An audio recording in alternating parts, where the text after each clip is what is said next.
Halo Milan, selamat datang di channel Planet Milan. Buat kamu pendukung setia AC Milan, pastikan untuk tekan tombol subscribe-nya. Jangan lupa juga untuk nyalakan lonceng notifikasinya agar kamu selalu mendapatkan kabar terbaru seputar AC Milan dari channel kami. Forza Milan.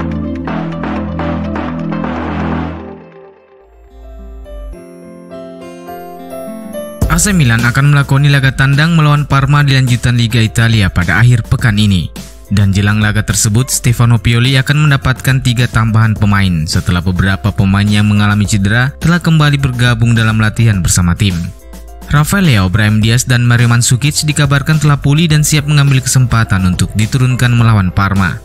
Akan tetapi, Pioli sepertinya belum bisa menyambut kembalinya Alessio Romagnoli, mengingat sang kapten belum pulih dari masalah otot yang dideritanya sejak bulan lalu. Oleh karena itu, duet Simon Kjaer dan Fikayo Tomori seperti biasa akan kembali mendapat kepercayaan menggalang lini pertahanan i Rossoneri. AC Milan sejauh ini masih menjaga asa mereka meraih 1 tiket ke Liga Champions musim depan. Mereka masih bercokol di urutan kedua di daftar klasemen dengan raihan 60 poin. Kendati begitu, Il Diavolo seperti yang terlihat dalam beberapa pertandingan terakhir sedang mengalami penurunan performa. Salah satu perjuangan keras mereka adalah mengamankan poin di saat mereka tidak mengawali pertandingan dengan baik. Seperti data yang dicatat oleh Calciomercato, dalam 11 pertandingan di mana Milan tertinggal lebih dahulu, mereka begitu kesulitan membalikan keadaan. Dari 11 pertandingan itu, Milan hanya mengumpulkan 8 poin dengan hanya meraih 1 kemenangan. Kemenangan itu hadir saat mereka mengalahkan Fiorentina 3-2 sebelum jeda internasional. Sementara 10 pertandingan lainnya, Milan hanya meraih 5 hasil imbang dan 5 kekalahan. Dan perlu dicatat bahwa beberapa hasil imbang tersebut didapat saat mereka benar-benar mendominasi permainan. Seperti hasil imbang 2-2 saat melawan Verona dan imbang dengan skor yang sama saat melawan Parma, di mana mereka membentur tiang gawang 4 kali dalam laga tersebut. Namun hasil imbang 2-2 kala melawan Genoa cukup mengecewakan, mengingat penampilan lawan mereka saat itu juga tidak terlalu mengesankan. 2 laga lainnya di mana Milan tertinggal lebih dahulu berakhir dengan kekalahan, yakni saat melawan Juventus dan Atalanta. Kekalahan juga mereka alami di kandang Spezia. 2 kekalahan berikutnya yakni saat melawan Inter dan Napoli di San Siro. Saat melawan Udinese, Milan bahkan membutuhkan penalti Frankesi di penghujung pertandingan untuk memaksakan hasil imbang. Sementara Jens Peter Hauge datang menjadi pahlawan untuk menyelamatkan Milan dari kekalahan saat melawan Sampdoria akhir pekan lalu. Data tersebut sekali lagi menunjukkan bahwa jika Milan tidak menemukan ritme yang baik di awal pertandingan, maka semuanya nampak menjadi rumit untuk meraih kemenangan. Dan semoga saja ini tidak terjadi pada laga selanjutnya melawan Parma.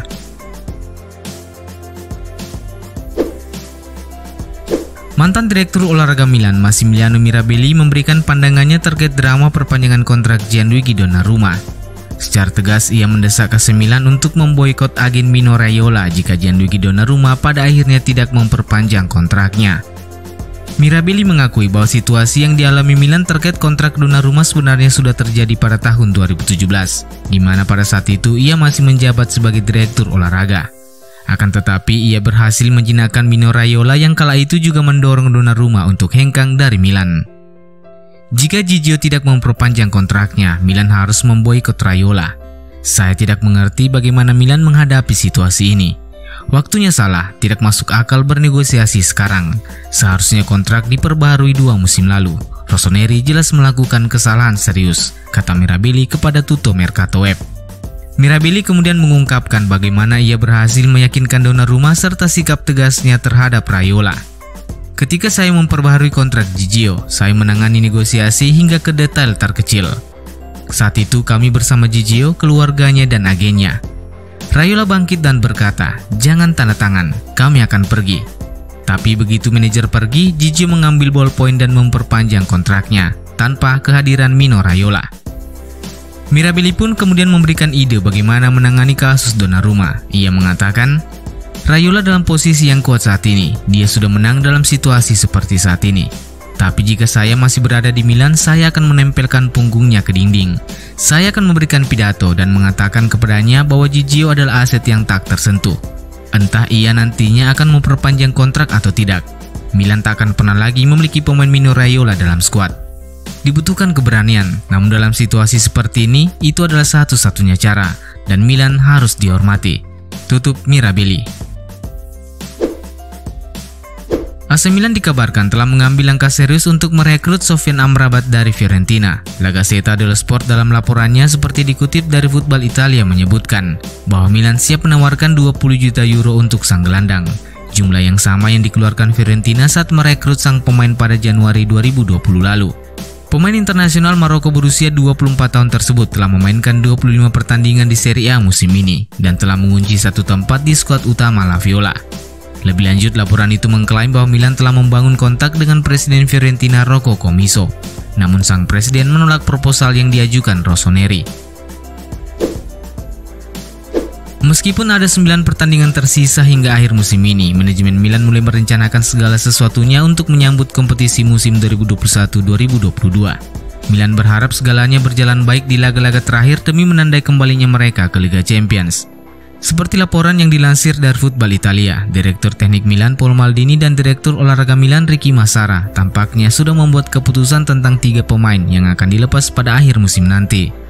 Laporan tersebut mengungkapkan bahwa Milan telah memutuskan untuk tidak akan mengambil opsi untuk mempermanenkan Diogo Dalot dan Joao Mete dari Manchester United dan Torino. Tak hanya itu, Milan juga tidak akan memperpanjang kontrak Mario Mandzukic. Laporan itu menambahkan bahwa prioritas utama AC Milan saat ini adalah mengerahkan segala upaya demi bisa mempermanenkan status Fikayo Tomori dari Chelsea. Sebuah laporan yang dilansir dari Football Italia menyebutkan bahwa Milan dan Juventus memiliki peluang pertukaran pemain yang melibatkan Alessio Romagnoli dan Federico Bernardeschi. Kedua pemain tersebut memang sedang dalam situasi yang cukup sulit di klubnya masing-masing dan sama-sama memiliki kontrak yang akan berakhir Juni 2022 mendatang. Romagnoli sebagaimana diketahui mulai kehilangan tempatnya di tim utama setelah kedatangan Fikayo Tomori. Romagnoli dianggap terlalu lambat untuk bermain dalam pertahanan garis tinggi di skema 4-3-2-1 racikan Stefano Pioli. Juventus telah mengidentifikasi kapten AC Milan tersebut sebagai calon pengganti Giorgio Chiellini yang sudah berusia 36 tahun. Di sisi lain, Bernardeschi telah memainkan banyak peran di Juventus.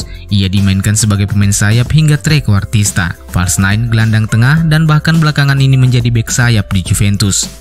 Jika dia pergi ke Milan, pemain internasional Italia itu akan memiliki lebih banyak peran reguler di posisi yang cocok untuknya, sebagai bagian dari trio pendukung penyerang tengah. Ini bukan kali pertamanya kedua klub dikaitkan dengan para pemain ini, karena gagasan pertukaran pemain sudah dibahas sejak musim lalu. Gagasan ini bisa saja terrealisasi mengingat kedua pemain tersebut sama-sama berada di naungan agensi yang sama yang dikelola oleh Mino Raiola.